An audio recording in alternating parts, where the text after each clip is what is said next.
Welcome to a short reflection by Sebastian Mahfood on Canto 28 of Dante's Purgatorio.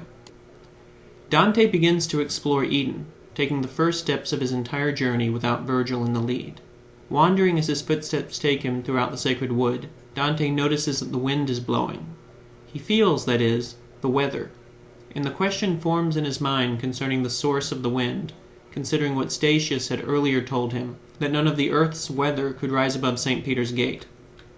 We can contrast this sacred wood with the place where we found Dante 62 cantos ago, in the dark wood of error, and see that herein lies the original nest of mankind that is the source for all the plant life on earth, whereas the dark wood was a source only of frustration and error, through which Dante could not get on his own without the light of human reason to guide him.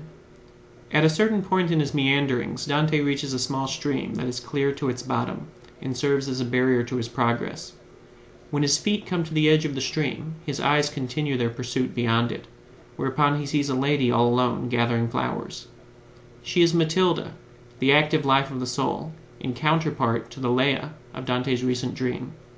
It is to Matilda that Dante is able to ask his question concerning the origin of the wind and water, and learns that it comes not from earth, but from the primum mobile. God had made the garden, she says, for mankind, whom he had also made good, but man defaulted, in exchange for tears and toil, his innocent first laughter and sweet play. Among the other things in the garden are every kind of plant that can be found on earth, and they impregnate the pure air with their particular powers, and the essence of these plants is scattered throughout the earth, where according to the powers of soil and climate in its various zones, Dante writes, the earth conceives and bears its various fruits and flowers. Much less falls to earth than remains above, so Eden contains flowers and fruits that we've never seen here below. And this brings Dante's eyes back to the stream separating him from Matilda. Now here's the interesting part. These two streams are Lethe and Unoi, and both must be crossed in that order before heaven proper can be entered. The first wipes away all memory of sin, while the latter magnifies all the good. We already know that all sinful memory flows downhill past the souls in each Konichi, past the flowering valley, down to the very pit of hell from which Dante and Virgil not so long emerged.